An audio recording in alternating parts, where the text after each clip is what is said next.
안녕하세요. 뉴스반장입니다.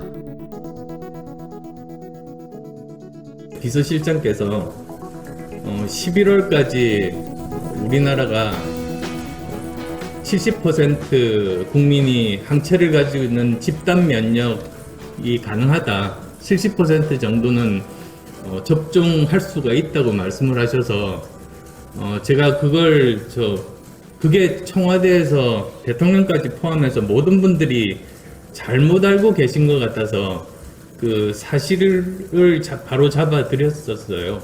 무슨 뜻이냐면 70%의 국민이 백신을 맞는다고 해서 그게 집단 면역이 생기는 게 아닙니다.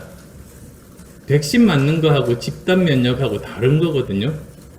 왜 그러냐면 아스트라제네카 백신이 효능이라는 게 그 실험마다 다르지만 대강 80% 정도라고 쳐보죠.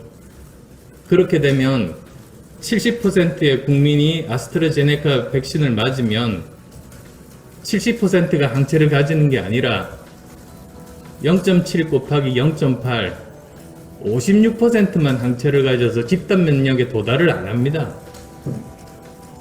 전 국민의 90%가 아스트라제네카 백신을 맞으면 효능이 80%니까 그 90% 곱하기 80%에서 72%, 즉 그 정도가 돼야지 집단 면역이 형성이 되거든요. 그러니까 우리나라 전 국민의 90%가 맞아야 집단 면역이 형성이 된다는 걸 모르시더라고요. 그래서 그걸 바로잡아 드렸었습니다.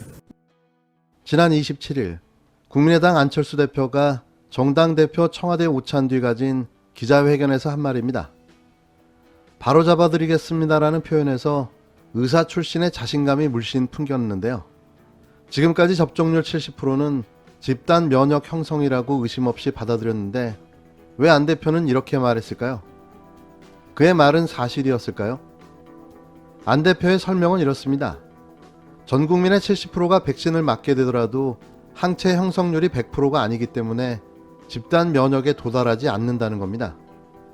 예를 들어 아스트라제네카 백신의 경우 효능이 80% 정도대로 알려졌기 때문에 산술적으로 국민의 10명 가운데 7명이 백신을 맞는다면 5명 정도만 항체를 갖게 된다는 건데요. 그럼 정부가 국민을 상대로 거짓말을 한 건가라고 생각할 수도 있지만 정부가 갖고 있는 접종 70% 집단 면역의 이론적 배경은 안 대표의 주장과는 사뭇 다릅니다. 일단 감염 재생산 지수를 3이라고 가정한다면 한 명이 3명에게 병을 옮길 수 있다는 뜻인데 이에 대한 논란도 있긴 합니다. 어쨌든 한 명이 전파할 수 있는 게 3명 가운데 2명, 즉 70%가 면역이 있다면 환자 수는 더 늘어나지 않습니다.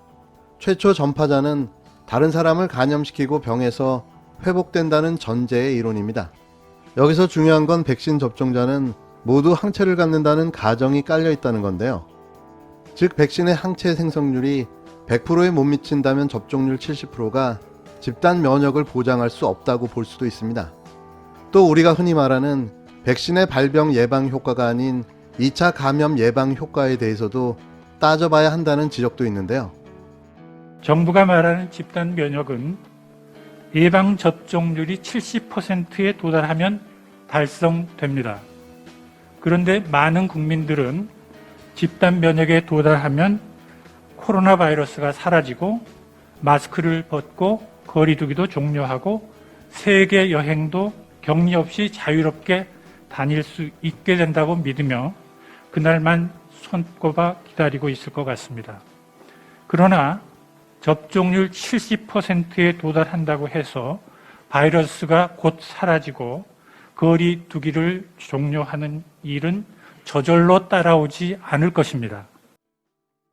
오명돈 신종감염병 중앙임상위원회 위원장은 이번 달 초 기자회견에서 이렇게 언급했습니다. 즉 우리가 기대하는 것보다 백신으로 인한 전파 차단 효과가 더 낮을 수 있다는 얘기인데요. 물론 접종률 70%가 집단 면역을 보장하지 못하고 있다고 해서 의미가 없는 건 아닙니다. 김경우 서울백병원 가정의학과 교수는 백신을 접종하는 사람 가운데 항체가 형성되지 않는 경우도 있다고 해도 백신을 맞지 않을 때보다 훨씬 덜 앓고 지나가는 경우가 많다면서 접종을 마친 요양원 등에서 실제 그런 사례들이 있다고 밝혔는데요. 또 국가 전체로 봤을 때도 감염 재생산 지수를 더 낮게 유지시켜 확진자 수 감소에 영향을 줄 수 있기 때문에 해외에도 접종률 70%는 집단 면역의 시작으로 보고 있다고 설명했습니다. 접종률 70%는 집단 면역이라는 논리는 우리나라뿐 아니라 전 세계적으로도 공유되는 개념인 거죠. 실제로 지중해에 있는 몰타라는 나라는 성인 70% 백신 접종이 1회 이상 끝났다면서 집단 면역을 공식 선언하기도 했습니다. 물론 몰타는 인구가 50만 명 정도에 불과하고 작은 섬나라 국가라서 다른 나라보다 통제해야 할 변수가 적은 점을 감안해서 봐야 하는데요. 집단 면역을 충족하기 위한 백신 접종률에 대한 합의된 의견은 아직 없습니다. 세계보건기구 WHO는 집단 면역이 시작되기 위한 백신 접종 인구 비율은 알려지지 않았다라고 공식 홈페이지에서 언급했는데요. 미국의 코로나19 관련 최고 권위자로 알려진 앤서니 파우치 백악관 수석 의료 보좌관도 지난 3월 백악관 브리핑에서 집단 면역을 위한 백신 접종률이 인구의 70%에서 80% 정도 사이 어딘가 정도라고 보지만 확실히는 모르겠다고 말했습니다. 또 집단 면역의 숫자에 집착하지 말아야 한다고 강조하면서 집착해야 할 건 따로 있다고 했는데요. 그건 가능한 빨리 많은 사람이 백신을 맞는 것이라고 했습니다.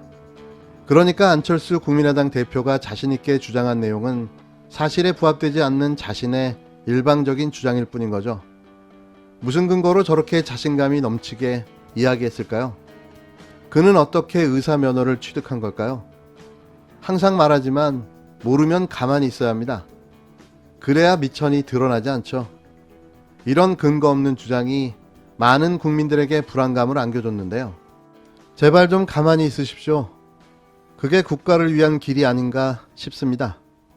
제가 계속 얘기하고 있지만 어느 순간 백신 접종률 크게 올라갑니다. 미국도 그렇고 영국도 그렇고 이스라엘도 그렇고 백신 접종률이 가장 높은 국가들이 있지 않습니까? 어느 순간부터 정책이 들어갑니다. 대부분 40%에서 50% 사이 잘 안 넘어가요. 우린 반대입니다. 나만 안 맞으면 민폐고 나만 뒤처지면 억울해요. 우리는 이걸 못 견딥니다. 그래서 결국 하반기에 우리나라가 전 세계에서 가장 먼저 집단 면역에 도달하는 나라 중 하나가 될 거라고 제가 반복해서 얘기하는데 두고 보세요. 예. 민폐가 되거나 뒤처지면 우리 못 견디는 사람들이에요.